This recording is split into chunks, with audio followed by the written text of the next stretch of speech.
Now, we're staying underground and looking at a part of every big modern city that's invisible to most of us, the labyrinthine network of tunnels and sewers beneath our feet. For the Comfort Zone, Jason Di Rosso put on his hard hat to investigate. At the moment we're in a drain that runs off from a garbage tip. This drain's quite active and lively, and there's a lot of sounds in here.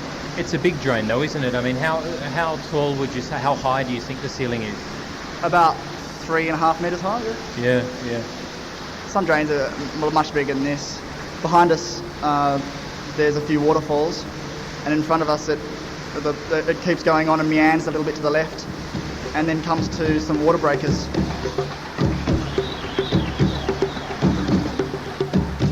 Drains are very much something that the city and its inhabitants tend not to care about. It's out of sight. It's just like all the other serious infrastructure that keeps them alive. They only know about it when it doesn't work. It is very much a three-dimensional spaghetti under there. The uppermost layer, I guess, is the one that, to a degree, reflects the street pattern above. But anything below that is, it's an open space. Archaeologist Tony Brassel, and before him Sam Choi and Predator, who are both members of the Cave Clan, a group with a passion for exploring the subterranean built environment of drains and tunnels. The first underground sewerage and drainage network in this country began construction in Sydney during the 1860s, modelled on the systems beneath the sprawling European cities of Paris and London. Other urban centres were not far behind, and today the variety of materials and designs found in infrastructure below ground reflect both geographical idiosyncrasies and technological developments.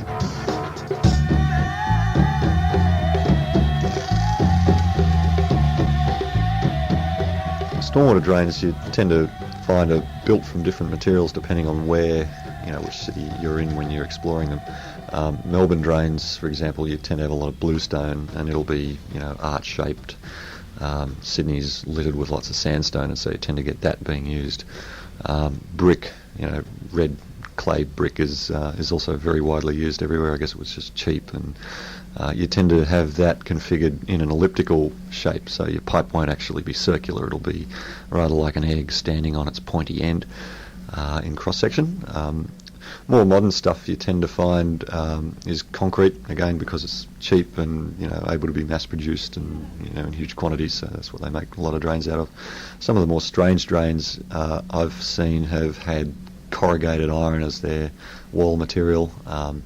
Possibly the oddest one I explored any time in the last decade was down in Melbourne, and it was made of black polyethylene. And it had actually warped under the load of the dirt on top of it, and that was a very difficult one to walk up because, of course, it's very smooth plastic with biofilm on it, so I was slipping all over the place when I was trying to walk up it.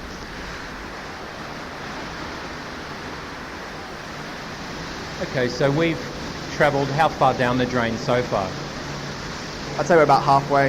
About 100 metres, you think? Yeah, about 100 metres.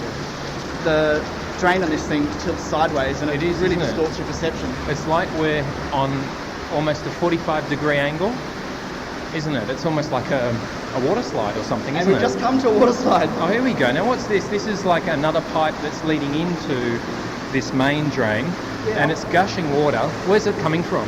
This one's coming off from the garbage tip, and normally it smells much worse, so you've come on a good day. But there's a nice architectural structure here which looks like a ship's bow.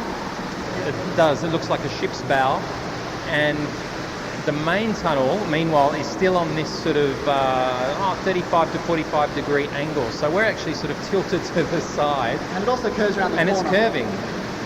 So it's pretty sort of, it does weird things to your visual senses and sense of balance. Yeah. Oh, if you stick your head around there. Yeah. Wow. Oh my God, that goes for ages. It's like it looks like a mine shaft or something. Okay.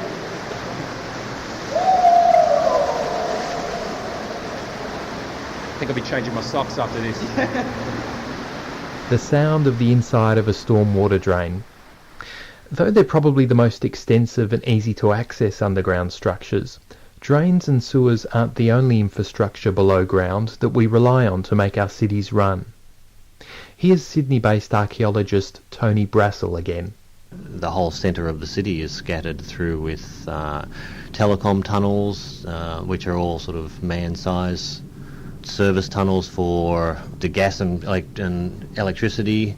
There is a whole series of extra tunnels in the railway system that nobody ever gets to see. And plus, every so often, sort of archaeologists and others turn up other tunnels explanations for which we're still looking. Are there any particular examples of those sort of tunnels where they've been found and the use or the original intent for building them has sort of long since disappeared from memory? Well, there was some archaeology done around Martin Place a couple of years back. I remember they found a tunnel which came under George Street in that vicinity from the western side, and sort of entered into what was already an underground section under Martin Place. And the explanation for that remains a mystery. It was only followed up a short distance, and so nobody's really pursued where it came out. And so it remains a question mark. Even more interesting and more puzzling are the old, perhaps very old tunnels in the rocks. There's a tunnel which leads out of the liquor basement of Hero of Waterloo Hotel and goes out under the streets. The owner of the hotel, last time I spoke to him, said that it sort of heads out in a easterly direction and then there's another branch tunnel, but they haven't really pursued it much further than that, and the tunnels sort of collapse in various sections. We believe that connects to another tunnel which is halfway up the cliff face down on Hickson Road, which is what used to be in the back of a warehouse, but it's part of the buildings that are now being redeveloped as a theatre. That tunnel, and I talked to the fellas who used to work there, and they'd actually had a sort of lunchtime expedition up it, and gone sort of 200, 300 metres up the tunnel before it had collapsed up under sort of one of the roads further up. So whether that connected to the Hero of Waterloo tunnel, hard to know, but it quite possibly did. Those tunnels have absolutely no explanation for them, except the speculation about smuggling, basically. But who dug them through solid sandstone rock? And, this is not a small job. It's not an easy job. But there the tunnels are. I was in Paris and we were walking down, walking in a catacomb, and we were quite scared because there was, we'd just been crawling on our hands and knees through human bones and skulls and bits of coffins. So these weren't the sort of touristy catacombs you hear about that people are allowed access to for paying a fee. These were like forgotten or sealed off catacombs. Yeah, we're going through a secret entrance into the unknown parts of the catacombs, and it's very, very extensive. You can get lost there so easily. And we were walking down, and we hear in the distance this boom, boom, boom, boom, boom, boom, and we're like, what on earth is that? And it gets louder and louder and louder. And there's these guys playing the bongos, and they salut, and we said salut, and there was about three of them, so it was just salut, salut, salut, salut. And eventually they left, and the noise got quieter and quieter and quieter. And I think noise is very important in drains because, for example, when you're in the catacombs, it's the silence and the fact that you're surrounded by dead bodies, and you have respect. There's amazing respect for the space and what it holds. What is it like going into the drains and subterranean spaces, tunnels and so forth in older cities like Paris? I mean, Paris is an ancient city in a sense. What were the main differences you saw there? History. You feel the sense of history in Paris. No joke, from where we were staying in Gentilly, if you drew a 100-metre radius, you could go in a sewer. You could go in a reservoir aqueduct that was built by the Medici family to give water to the Luxembourg Gardens. You could go to catacombs. There was electrical tunnels. There are lots of different kinds of underground spaces. Paris is so dense underground. It's absolutely incredible.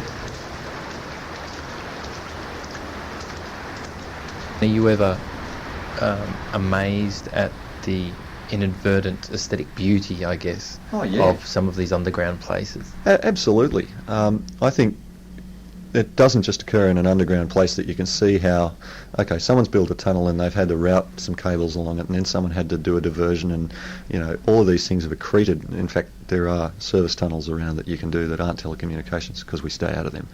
But they've accreted layers of extra services on just because it was a nearby tunnel, and they really look kind of cool. They look like no one's paid any attention to whether or not the light happens to come this way or that, or if the walls look beautiful. It just works, right? And that's kind of cool.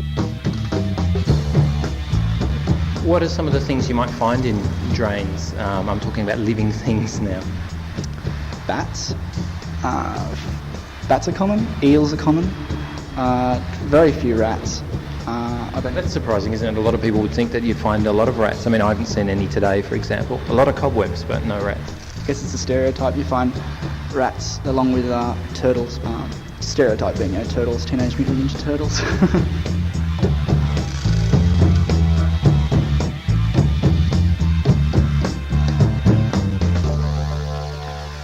And in that subterranean feature by Jason Di Rosso, you heard Predator and Sam Choi, both from the Cave Clan, and Tony Brassill, an industrial archaeologist.